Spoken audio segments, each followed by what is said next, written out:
नमस्कार, आप देख रहे हैं आपका अपना युग करवट न्यूज चैनल। आपके साथ मैं हूं पूजा तेवतिया।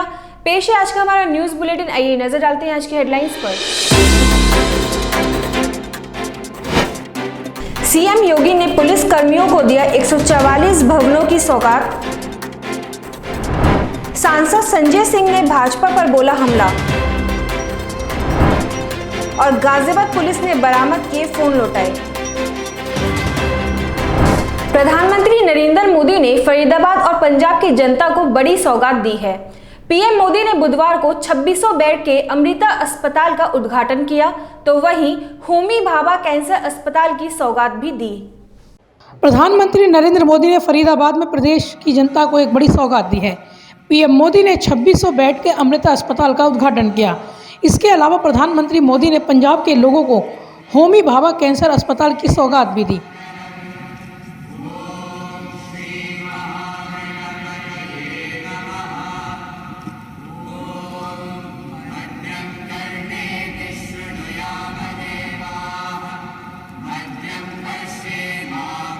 अमृत अस्पताल के उद्घाटन के बाद मोदी ने कहा कि भारत एक ऐसा राष्ट्र है जहां इलाज एक सेवा है, आरोग्य एक दान है, जहां आरोग्य आध्यात्म दोनों एक दूसरे से जुड़े हुए हैं। देवी एक नई ऊर्जा के साथ आजादी के अमृत काल में प्रवेश किया है। हमारे इस अमृत काल में देश के सामूहिक प्रयास प्रतिष्ठित हो रहे हैं। देश के सामूहिक विचार जागृत हो रहे हैं। मुझे खुशी है कि अमृत काल की इस प्रथम बेला में मां अमृतानंदमयी के आशीर्वाद का अमृत भी देश को मिल रहा है। अमृता अस्पताल के रूप में फरीदाबाद में आरोग्य का इतना बड़ा संस्थान प्रतिष्ठित हो रहा है। ये अस्पताल बिल्डिंग के हिसाब से, टेक्नोलॉजी से जितना आधुनिक है, सेवा, संवेदना और आध्यात्मिक चेतना के हिसाब से भी उतना ही अलौकिक है। मोदी ने कहा कि देश ने एक नई ऊर्जा के साथ आजादी के अमृत काल में प्रवेश किया है।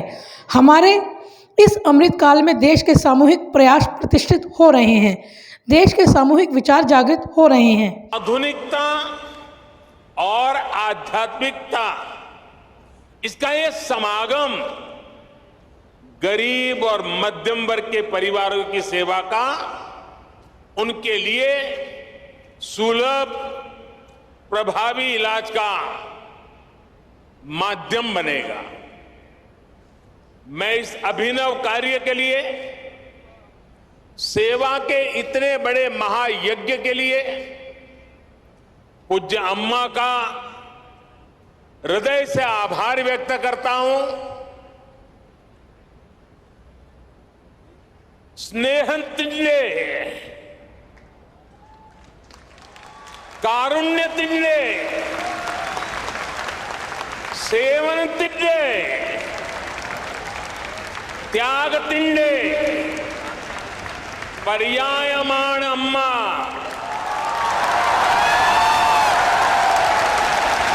बता दें कि माता अमृतानंदमयी मठ द्वारा संचालित सुपर स्पेशलिटी अस्पताल 2600 बिस्तरों से लैस होगा। इस अवसर पर हरियाणा के राज्यपाल बंडारू दत्तात्रेय, मुख्यमंत्री मनोहर लाल, मां अमृतानंदमयी, उप मुख्यमंत्री दुष्यंत चौटाला आदि मौजूद रहे।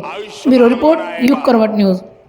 सीएम योगी आदित्यनाथ ने आज पुलिस कर्मियों को 144 भवनों का उपहार दिया। लखनऊ में सीएम योगी ने 260 करोड़ रुपए की लागत से बनी इस योजना का लोकार्पण किया। मुख्यमंत्री महोदय का स्वागत। सीएम योगी ने पुलिस कर्मियों को आज बड़ा तोहफा दिया है। सीएम योगी ने लखनऊ में वर्चुअली 190 पुलिस आवासीय व अनावासीय भवनों का लोकार्पण किया। सीएम योगी ने बटन दबाकर इसका लोकार्पण कर भवनों को पुलिस विभाग को समर्पित किया। सीएम योगी ने कहा कि 5 साल पहले प्रदेश की छवि अच्छी नहीं थी। मुझे प्रसन्नता है विगत 5 वर्षों के अंदर किए गए कार्यों का परिणाम आज हम सबके सामने है। आज से 5 वर्ष पहले उत्तर प्रदेश की छवि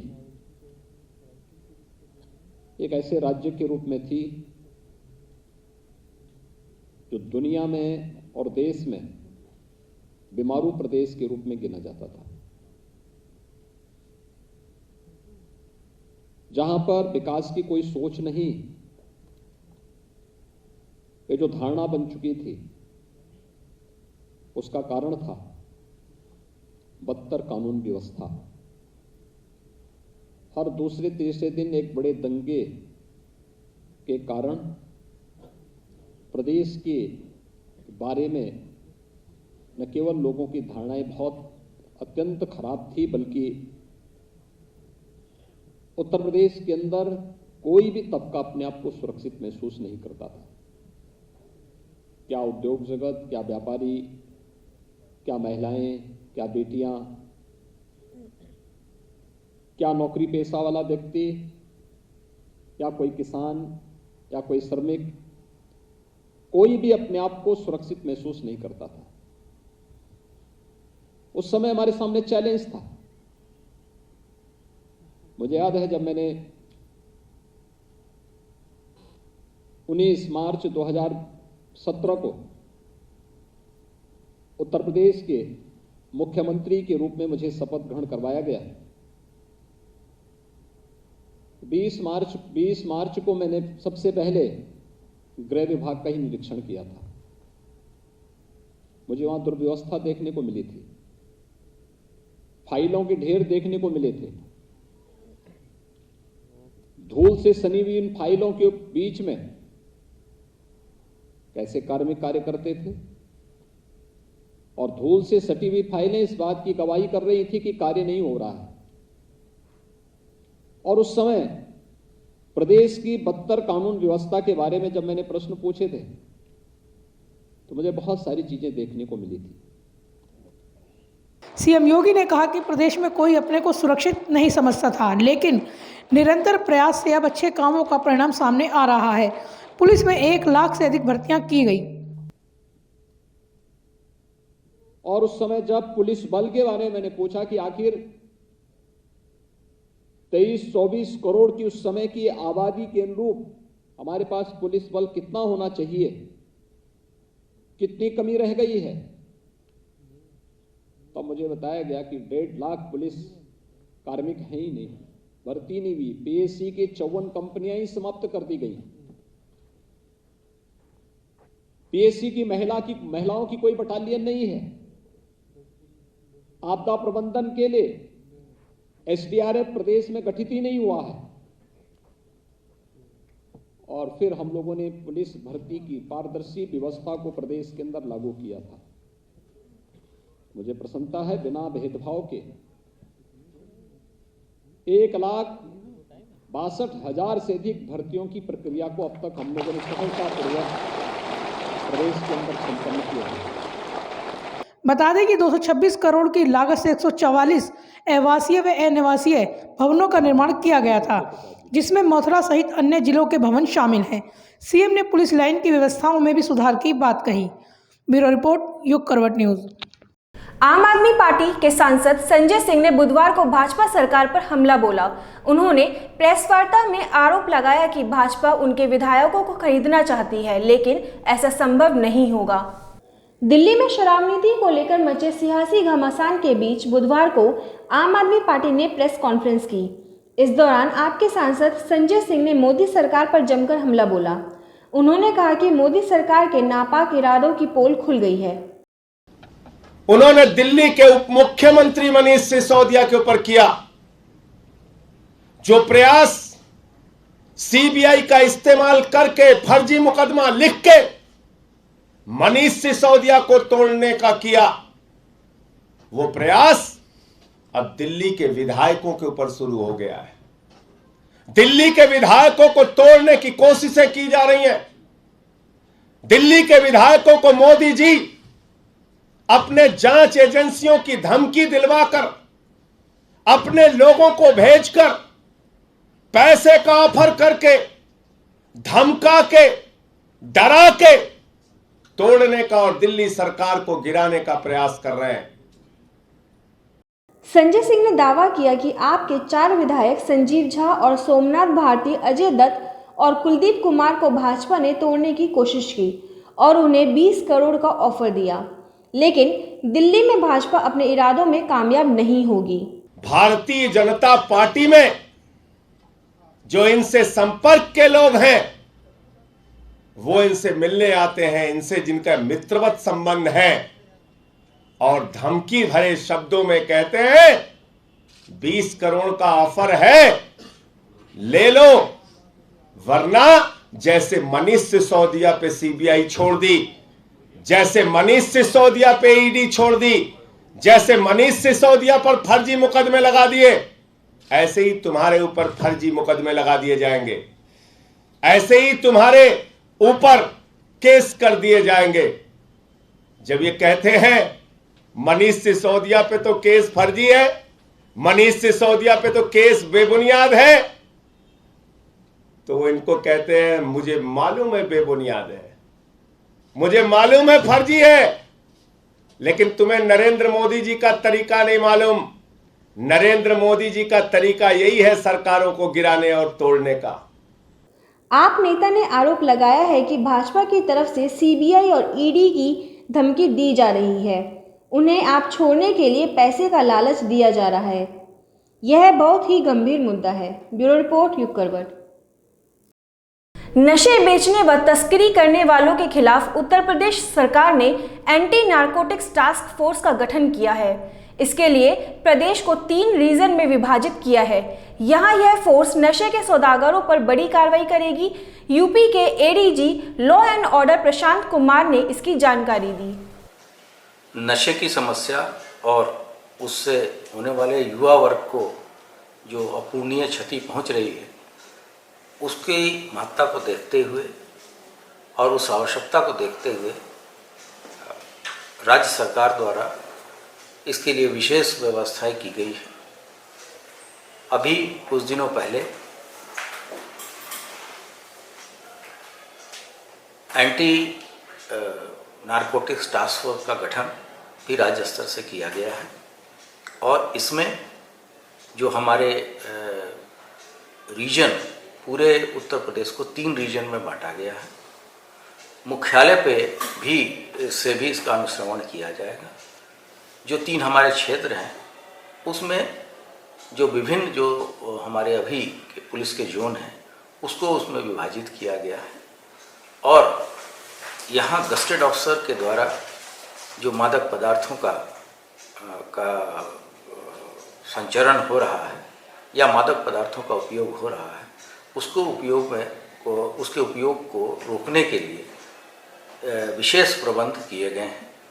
शासन के द्वारा इस टास्क फोर्स का गठन इस महत्वपूर्ण सामाजिक मुद्दे को शीर्ष प्राथमिकता देते हुए कराया गया है। सर्विलांस टीम की मदद से गाजियाबाद पुलिस ने चोरी किए गए 111 मोबाइल फोन बरामद किए हैं। पुलिस लाइन में बरामद किए गए मोबाइल फोन को उनके मालिकों को सौंपा गया है। अपने खोए मोबाइल फोन मिलने पर लोगों ने खुशी जाहिर की। गाजियाबाद पुलिस ने बड़ी कामयाबी हासिल की है। गाजियाबाद पुलिस विभाग की सर्विलांस टीम ने प्रभारी सचिन मलिक की अगुवाई में 111 मोबाइल फोन बरामद किए हैं जो विभिन्न स्थानों से चोरी किए गए थे। बरामद किए गए मोबाइल फोनों को आज पुलिस लाइन में उनके मालिकों को लौटाया गया। भैया किसी जेंट्स को ला लो।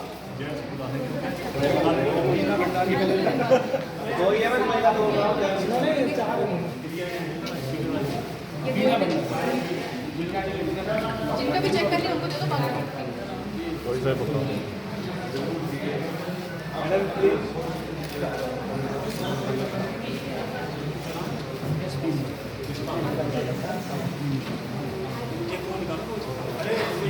एसपी क्राइम दीक्षा शर्मा ने बताया कि 1 जनवरी 2021 से लेकर 30 जुलाई तक चोरी अथवा गायब हुए 983 मोबाइल की बरामदगी के लिए सर्विलांस टीम को लगाया गया था। टीम के सामूहिक प्रयास से यह सफलता मिली है। नहीं, एक्चुअली हमने सारा डेटा जिसे कुछ में पुरानी इनकी जो एप्लीकेशंस थी वो तक हमने छांटी थी, जिसमें कि कोई कभी कभार ऐसा होता है कि वो मिस हो जाती हैं एप्लीकेशंस। ऐसी भी एप्लीकेशन हमने छांटी जिनसे हमको 983 मोबाइल्स के डेटा मिल पाया था। उसके अलावा लोगों को जब बताया गया तो उनके वो एक्सपेक्टेड नहीं था उनके लिए कि उनको मोबाइल उनका मिल भी सकता है इतने टाइम के बाद। भी उनके लिए भी बहुत खुशी की बात है और हमारी टीम का बहुत सराहनीय कार्य भी है। पुलिस के मुताबिक बरामद मोबाइल की लोकेशन पश्चिम बंगाल, असम, झारखंड, मध्य प्रदेश, महाराष्ट्र, बिहार, राजस्थान व हरियाणा में मिली थी।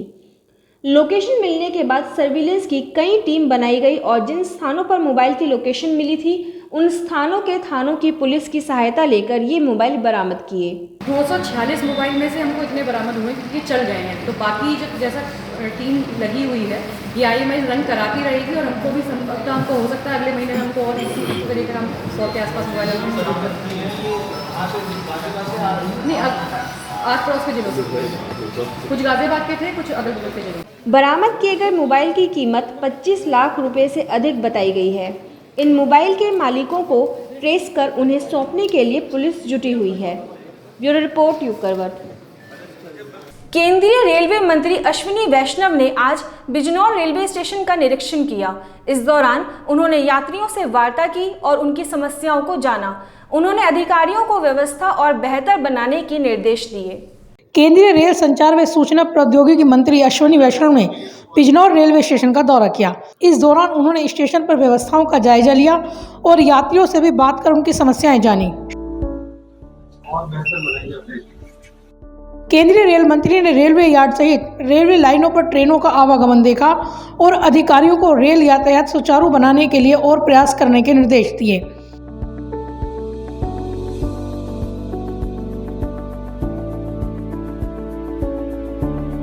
निरीक्षण के दौरान उन्होंने भाजपा नेताओं से भी मुलाकात की। इस दौरान उनके साथ पश्चिमी उत्तर प्रदेश के भाजपा क्षेत्रीय अध्यक्ष मोहित बेनीवाल भी साथ रहे। ब्यूरो रिपोर्ट, युग करवट न्यूज।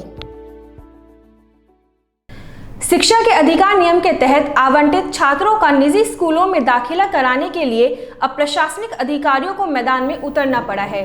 स्कूलों की मनमानी पर लगाम लगाने के लिए उन पर कड़ी कार्रवाई की जा रही है। सिटी मजिस्ट्रेट गंभीर सिंह ने कई स्कूलों का दौरा कर छात्रों के दाखिले कराए।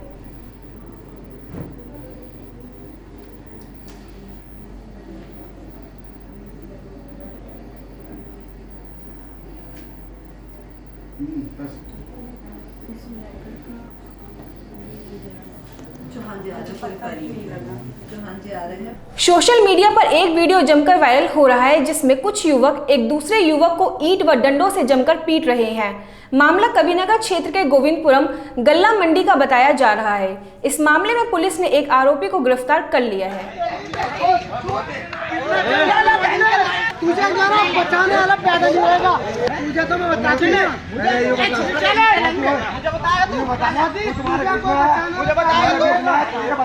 तुम्हारे 31 अगस्त से शुरू होने जा रहा है गणपति महोत्सव के लिए तैयारियों का दौर शुरू हो गया है। कारीगर बप्पा की प्रतिमाओं को अंतिम रूप में देने में जुटे हैं। 2 साल बाद गणेश उत्सव के भव्य आयोजन होंगे जिसे लेकर भक्तों में उत्साह है। गणेश उत्सव में अब महज 6 दिन का समय बाकी रह गया है। 31 अगस्त को बप्पा की स्थापना की जाएगी। गणेश उत्सव के समय को नजदीक देखते हुए मूर्तिकार भी प्रतिमाओं को अंतिम रूप देने में जुटे हैं। गत 2 वर्ष से गणेश उत्सव पर कोई बड़े स्तर पर आयोजन नहीं हो सके थे, लेकिन इस बार पाबंदियां न होने के चलते और संक्रमण का प्रभाव कम होने से बप्पा के भक्तों में अलग ही उत्साह देखने को मिल रहा है। भक्तों के उत्साह और बढ़ती बिक्री की उम्मीद से कारीगर रात दिन बप्पा की मूर्तियां बनाने में जुटे हुए हैं। शहर में जगह जगह कारीगर गणेश प्रतिमाएं बना रहे हैं। पर्यावरण को ध्यान में रखते हुए गणेश प्रतिमाएं तैयार की जा रही हैं। प्रतिमाओं की बुकिंग भी होना शुरू हो गई है। बड़े पंडालों के लिए 3 फुट से ऊंची प्रतिमाएं बुक की गई हैं, तो वहीं घरों में स्थापित होने वाले बप्पा की छोटी मूर्तियों को बुक किया जा रहा है। गणेश उत्सव में अब महज 6 दिन का समय बाकी है। ऐसे में प्रतिमाओं को सजाने का काम कारीगरों द्वारा किया जा रहा है। बुकिंग होने से इस बार कारीगरों में भी उत्साह का माहौल दिखाई दे रहा है। ब्यूरो रिपोर्ट, युग करवट न्यूज। गाजियाबाद के NDRF के 8वीं बटालियन में चल रहे फुटबॉल प्रतियोगिता के दूसरे दिन एफ और एडम कंपनी ने अपने मैच जीतकर सेमीफाइनल में प्रवेश किया। दोनों टीमें अगले दौर में अपने मैच खेलेंगी। कमला नेहरूनगर स्थित NDRF के 8वीं बटालियन में चल रहे फुटबॉल प्रतियोगिता के दूसरे दिन एफ और एडम कंपनी ने अपने मैच जीतकर सेमीफाइनल में प्रवेश किया। दूसरे दिन पहला मैच ई और एफ कंपनी के बीच खेला गया, जिसमें एफ कंपनी ने ई कंपनी को 2 गोल से शिकस्त दी। एफ कंपनी की ओर से दोनों गोल सिपाही आशुतोष ने किए। एनडीआरएफ की 8वीं बटालियन में अभी वर्तमान में फुटबॉल प्रतियोगिता 2022 का आयोजन किया जा रहा है, जो कि 22 से 25 अगस्त के बीच में चलेगा। इससे पहले हमने वॉलीबॉल प्रतियोगिता 2022 का आयोजन दिनांक 16 अगस्त से और 20 अगस्त के बीच में सफलतापूर्वक आयोजन करवाया गया, जिसमें डेल्टा कंपनी विनर रही है। फुटबॉल प्रतियोगिता के पश्चात हम अंतर समवाय बास्केटबॉल प्रतियोगिता का भी आयोजन करवाएंगे, जो कि 27 अगस्त से 31 अगस्त के मध्य में चलेगा। यह प्रतियोगिताएं समय समय पर आयोजित की जाती रहेंगी ताकि खिलाड़ियों में खेलों के प्रति प्रोत्साहन दिया जा सके। इस तरह की प्रतियोगिताएं हमारे इस प्रतियोगिता के बाद, अंतर समवाय प्रतियोगिता के बाद अंतर बटालियन और इंटर जोनल प्रतियोगिता का भी आयोजन किया जाएगा, जिसकी तैयारी हम लोग अभी से प्रारंभ कर चुके हैं। दूसरा फुटबॉल मैच एडम कंपनी और कंपोजिट टीम के बीच कराया गया, जिसमें एडम कंपनी ने शानदार प्रदर्शन करते हुए कंपोजिट टीम को 8-1 से परास्त कर मैच अपने नाम किया। एडम कंपनी की ओर से 4 गोल उप सेनानी राजेंद्र जोशी, 2 गोल उप निरीक्षक हेमंत और 1-1 गोल द्वितीय कमान नीरज कुमार ठाकुर और सिपाही सतपाल ने किए। अब दोनों टीमें अगले दौर में भिड़ेंगी। ब्यूरो रिपोर्ट, युग करवट न्यूज़। तो आज के लिए बस इतना ही। गाजियाबाद और देश विदेश की खबरों के लिए देखते रहिए युग करवट और पढ़िए आपका अपना युग करवट न्यूज़पेपर। युग करवट चैनल को लाइक करें, सब्सक्राइब करें और कमेंट जरूर करें। आपके कमेंट हमारे लिए बहुत महत्वपूर्ण है। नमस्कार।